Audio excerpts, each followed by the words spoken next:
Imagine this. You are scrolling through your phone, TikTok, Instagram, wherever you live online, and suddenly a video stops you cold. A woman in military uniform stares straight into the camera. She is speaking Arabic. Flawless, natural, her Arabic.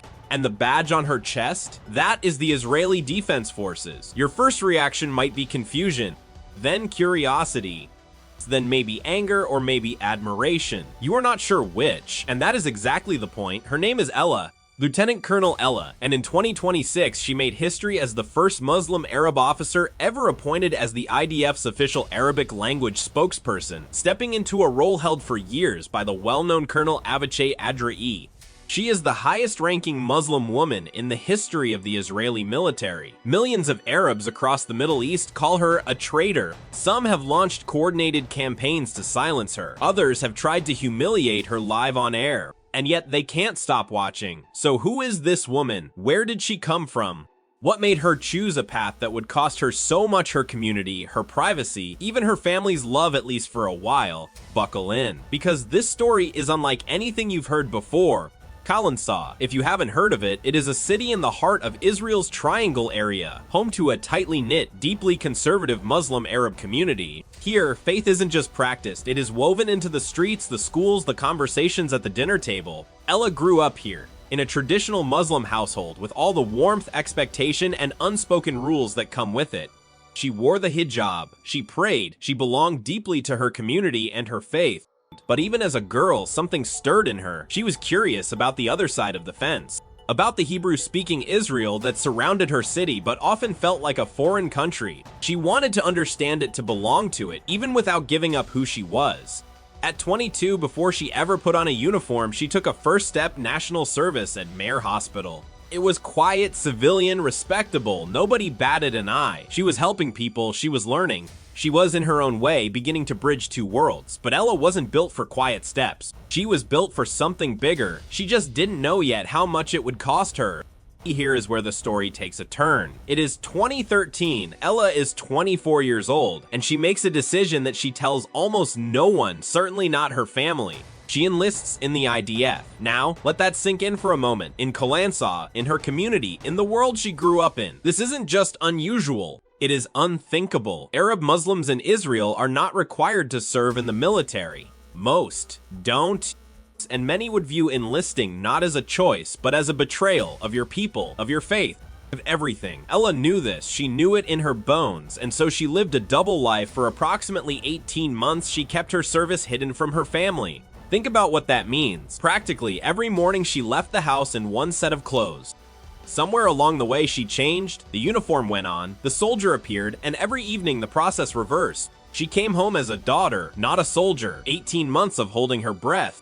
She has spoken in interviews about the weight of it, the fear of a phone call, a photo, a moment of recognition. What if someone from the neighborhood saw her? What if a relative asked the wrong question? She had to compartmentalize her life with almost surgical precision. But why? Why go through all of that? Because Ella believed, truly believed, that she was serving her country, not someone else's, hers. She is Israeli. She was born here. She pays taxes here. Her children, if she has them, will grow up here, and she wanted to contribute. She wanted to be part of something. She wanted to break a barrier that told Arab Muslim women, you don't belong here. She decided she did. But secrets don't stay buried. They never do. You won't believe how her family reacted. Or maybe if you've ever had to reveal something your family never expected, you'll believe it completely.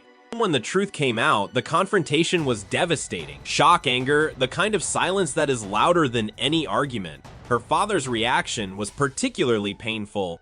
In a community where honor and reputation flow through family, her choice felt to some like a wound inflicted on everyone who loved her. There was a period of estrangement, real distance, the kind that makes home feel like a stranger's house. Ella has spoken about this with remarkable honesty. She didn't pretend it was easy. She didn't claim her family instantly understood. She sat with the pain, and then tragedy compounded it. Her father passed away before he could fully witness what his daughter would become. Before the awards, before the promotions, before the millions of followers, he never got to see the full picture. That detail alone should stop you for a second. Let it. But here is what happened next, and this is where the story breathes again. Her mother came around, slowly, painfully, and then completely. At Ella's officer commissioning ceremony, her mother embraced her. A hug that reportedly lasted 15 minutes. 15 minutes. In that embrace was everything: grief, pride, forgiveness, love, and the complicated beauty of a mother watching her daughter choose her own extraordinary path. The family over time found their way back to her, and she to them, not without scars but bashed. Fast forward, because once Ella was in, she was in. She joined the IDF spokesperson's unit, starting in new media and Arabic content. This was her arena. She understood both audiences, Israeli and Arab, in a way almost no one else in the building did. She knew the culture, the language, the emotional pressure points. She knew what landed and what didn't. She rose. Deputy head of the Arabic Media Desk, award after award, including the President's Award of Excellence. And in 2021, she became the first Muslim Arab woman to be publicly promoted to major in IDF history. That is not a footnote, that is a headline. Online, she became Captain Ella, a persona that blossomed on TikTok and Instagram, racking up hundreds of thousands of followers from across the Arab-speaking world. Her videos are direct, confident, sometimes surprising. She speaks in Arabic, addresses Arab audiences, and doesn't flinch. She became a frontline soldier in what she calls the information war, countering narratives from Hamas, Hezbollah, and other armed groups with calm, clear, fact-based messaging. While rockets were flying, she was making videos and people were watching. Of course, not everyone watching was cheering. The backlash has been fierce, relentless, and at times genuinely threatening. She has been called a traitor, serving the Zionists. Islam renounces you. Online campaigns have targeted her, attempting to mass report and remove her accounts.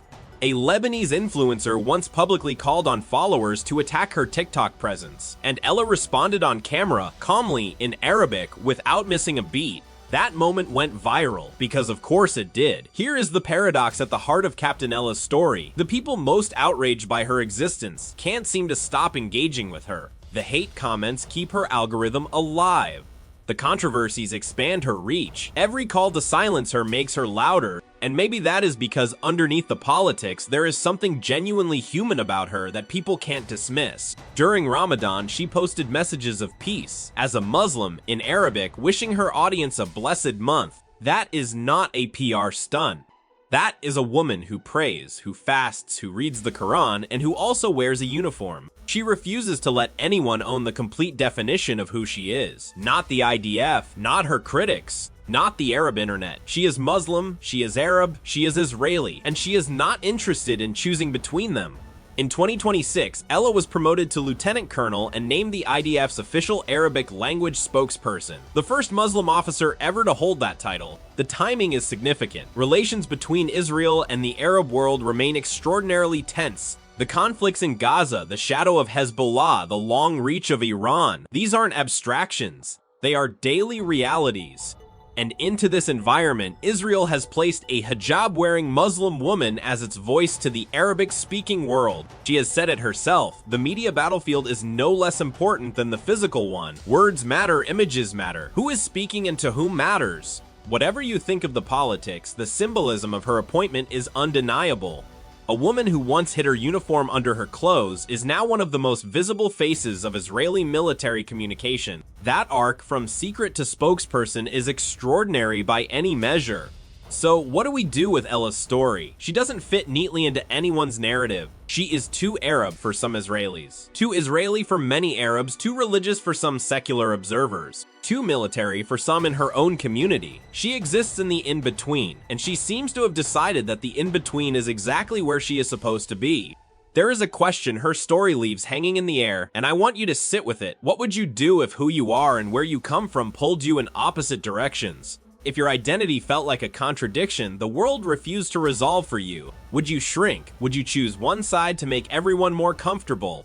Or would you put on the uniform, whatever your uniform looks like, and walk out the door anyway? Ella made her choice. She made it in secret, then in public, then on a global stage, and she made it as a Muslim, as an Arab woman, as an Israeli citizen, and as a human being who refused to be told that those things couldn't coexist. You don't have to agree with her choices to respect her courage. And maybe, just maybe, the fact that millions are watching, arguing, and sharing her story is proof that the most powerful thing a person can do is simply refuse to disappear. Captain Ella isn't going anywhere, and neither is the conversation she started.